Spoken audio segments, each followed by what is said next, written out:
A member of Parliament on the Standing Committee on Public Accounts, the IFP's Mkhuleko Hlengwa, joins us on the line from Cape Town, giving us views on today's proceedings.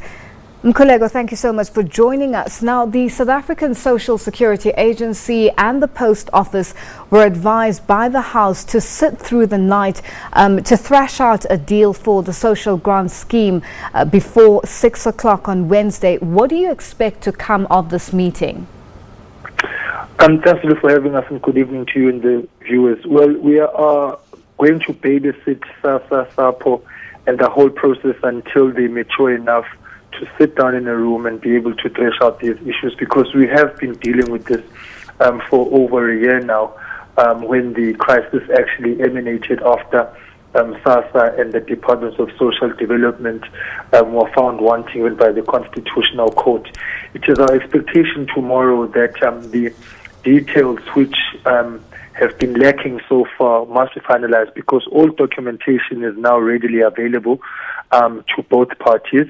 And it is our expectation that where there's areas of disagreement, they will find common ground. Because all we want and expect as SCOPA and as the public is that we avert a crisis on the 1st of April in 2018. The Constitutional Court has been very clear in terms of what needs to happen, and we all know that the CPS contract is unlawful and invalid, and therefore SASSA has got a national duty and a national responsibility to ensure that a credible service provider is on the ground on the 1st of April 2018.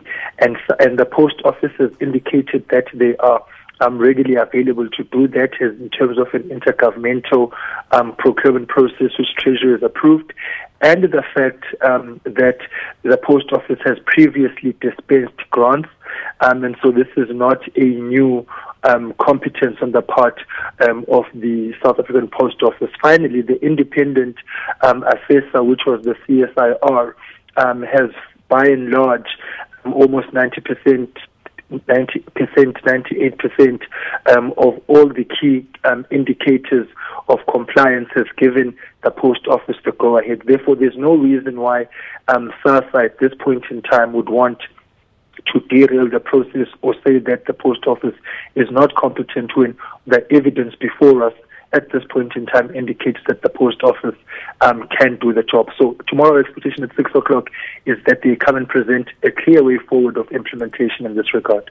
Now, Mkhuleko, let's speak about the issues here. What exactly does SASSA have a problem with regards to the Post Office? Have they been able to put it out there and ensure that there's an understanding of what their issues are or what the bone of contention is between SASSA and the Post Office? The only issue which we are aware of, which they've indicated, is that the Post Office may not have the capability of printing or producing the cards in terms of the magnitude which is required and within the time frame that is required. But why we have arrived at that point in time is simply because it is SASSA which has been stalling the process. A workshop took place between SASSA and the Post Office in May, wherein they thrashed out all these issues in terms of capabilities, competencies, and what the Post Office can and cannot do. But SASSA deliberately decided to stall the process. Other than that, SASSA has really been found wanting in terms of pointing out to us in clear terms what the problem with the Post Office is. There is absolutely no basis that SASSA has and the Minister has at this point in time which they can point to or speak to of why the Post Office would not be the suitable service provider. But what is important as well is that the Post Office is not taking over this job for the purposes of making a profit, but they're taking it over on the basis that it is a state function, and as the Post Office is an institution of state, understands that responsibility.